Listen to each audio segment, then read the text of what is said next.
Ça a fait le tour des réseaux sociaux après sa sortie face à l'OM. Kylian Mbappé a lâché une insulte envers Luis Enrique. On va voir tout ça dans cette vidéo. Salut à tous les gars, c'est Azial. Aujourd'hui, on se retrouve pour une nouvelle vidéo où on va parler de cette sortie, encore une fois, de Kylian Mbappé, de cette insulte, en tout cas de ce que certains ont pu lire sur les lèvres de Kylian Mbappé. Une insulte qui se serait dirigée vers le banc du PSG, notamment vers Luis Enrique. Je ne vais pas dire l'insulte dans la vidéo, bien évidemment, mais c'est fils de, voilà, je vais pas finir, je pense que vous avez compris.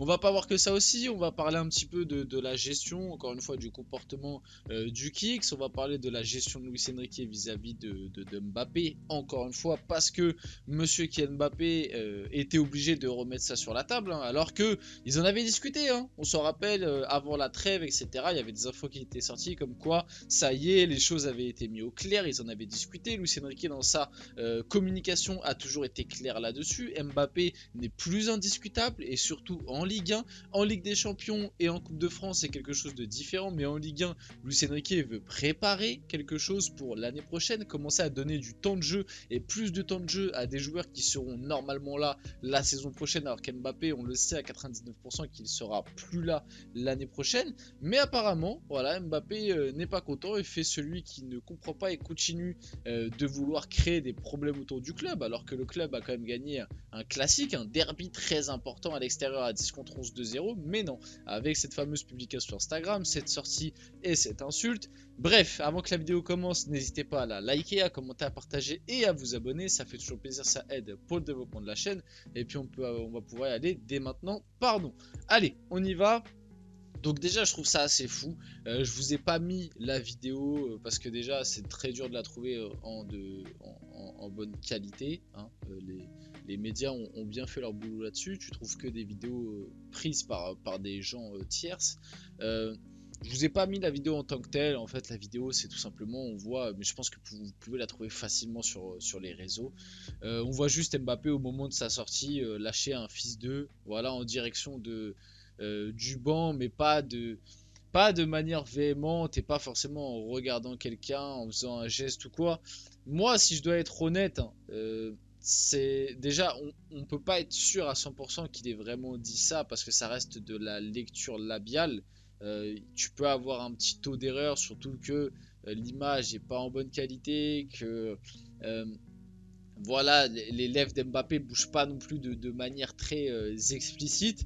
Maintenant, c'est vrai que quand on te dit ouais, il a dit ça et que tu te repasses la vidéo, t'as vraiment l'impression qu'il a dit ça, tu peux pas être sûr à 100% malgré tout.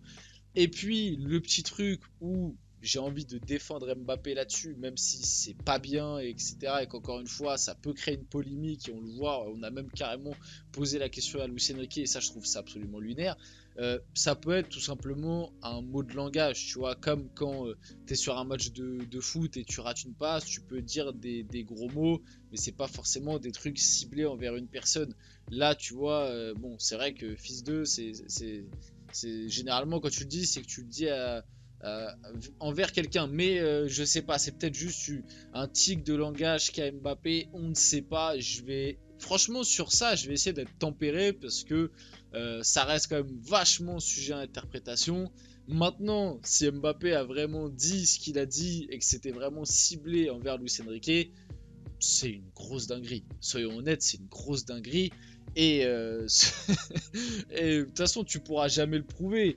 Mais c'est quand même une grosse dinguerie. Et ça montre encore, pour moi, le comportement et le vrai, entre guillemets, visage de Kylian Mbappé, de sa fameuse implication dans le collectif et dans l'équipe de Luis Enrique. C'est-à-dire que le gars est pas content, il insulte son coach. Mais bon, on peut pas en être sûr à 100%, donc on va laisser le bénéfice du doute. Mais par contre, autre petite dinguerie, au-delà de ce qu'a potentiellement dit Mbappé à Luis Enrique, c'est quand même la question du journaliste là, à Luis Enrique. C'est-à-dire, conférence de presse d'après-match, le journaliste il vient, Kylian Mbappé a tenu des propos insultants, possiblement envers Luis Enrique.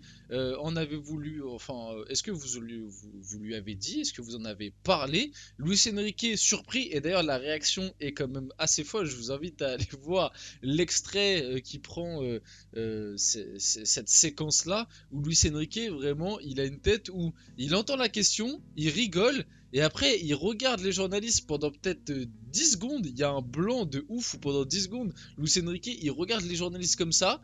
Et après, il répond, je n'ai rien vu, rien du tout. Donc, bon, à l'heure actuelle, je pense que cette histoire, en tout cas, j'espère que cette histoire ne va pas aller forcément plus loin. Comme je vous l'ai dit, je pense malgré tout que ça reste juste plutôt un tic de langage de la part d'Mbappé. En tout cas, je l'espère parce que sinon la dinguerie serait trop énorme. Est-ce que Luis Enrique va revoir les images et va interpréter quelque chose et est-ce que Luis Enrique va sanctionner le Kicks? Je ne sais pas. On verra ça. Pour le moment, ça reste quand même vachement de la fiction. On va passer quand même à la suite parce qu'il n'y a pas que ça. On lui a encore posé la question. C'est fatigant. Je suis le coach. Je prends les décisions.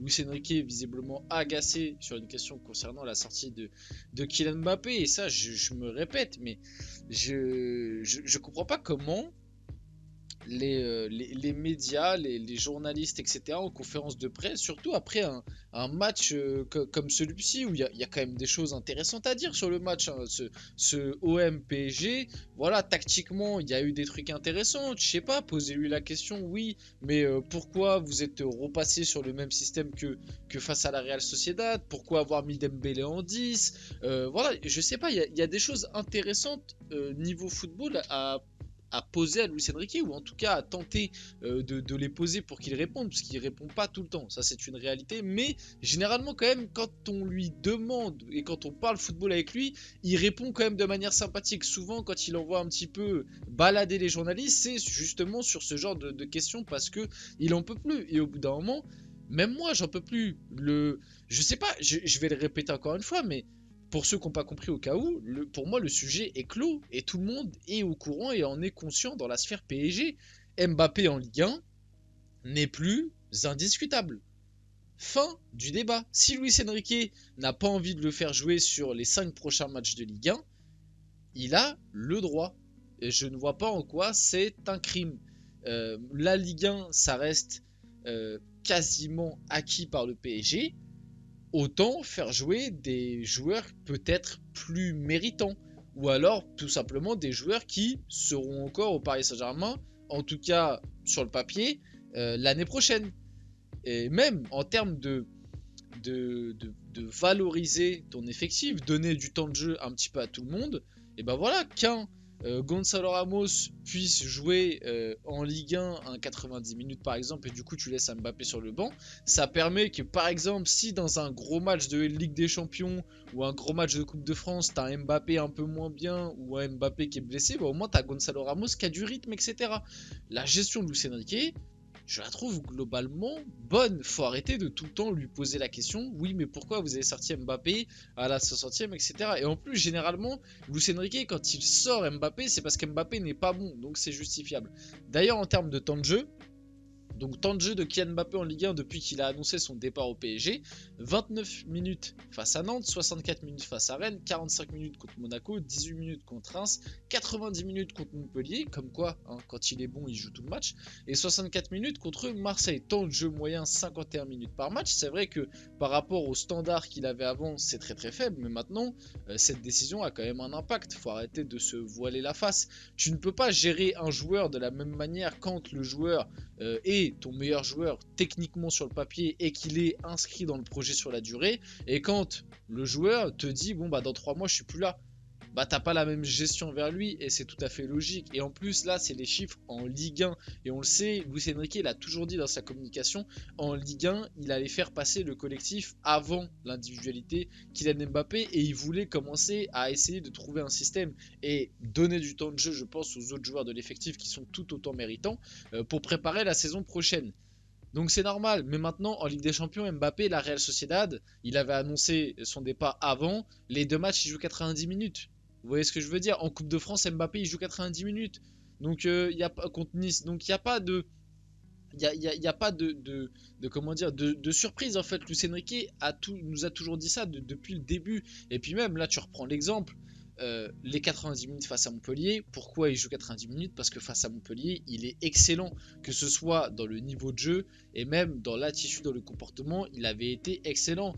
Contre Rennes, contre Marseille, il est moyen, il sort à la 65e, voire même pas ouf. Et contre Monaco, il est catastrophique, il sort à la 45e. Et les autres matchs, c'est des rentrées. Donc moi, il n'y a rien de choquant. C'est vrai que c'est choquant par rapport à son temps de jeu d'avant, mais dans la logique de Luis Enrique et dans ce qu'il nous dit depuis le début, il n'y a rien de choquant. Le profil d'Ayman Kari prêté à Lorient plaît grandement à Luis Enrique qui l'observe attentivement. Donc ça, c'est très positif. Il y a 2 ans, lorsque les scouts venaient voir le PSG en Youth League, ils regardaient autant Kari que Zaïre Emery. On a de son retour, même si je crois il a eu quelques pépins musculaire, mais on a hâte de voir tout ça. Et pour finir, on finit quand même sur une belle note. Voilà, Lucas Hernandez, Achraf Hakimi et Kylian Mbappé ont passé l'après-midi à l'hôpital Necker avec les enfants hospitalisés. Voilà, et ça fait plaisir, des belles images. On retient quand même du positif pour finir cette vidéo. On va finir là-dessus. J'espère que la vidéo vous a plu. Si c'est le cas, n'hésitez pas à la liker, à commenter, à partager, à vous abonner. Les gars, c'était Azial. Et on se retrouve très rapidement pour une prochaine vidéo.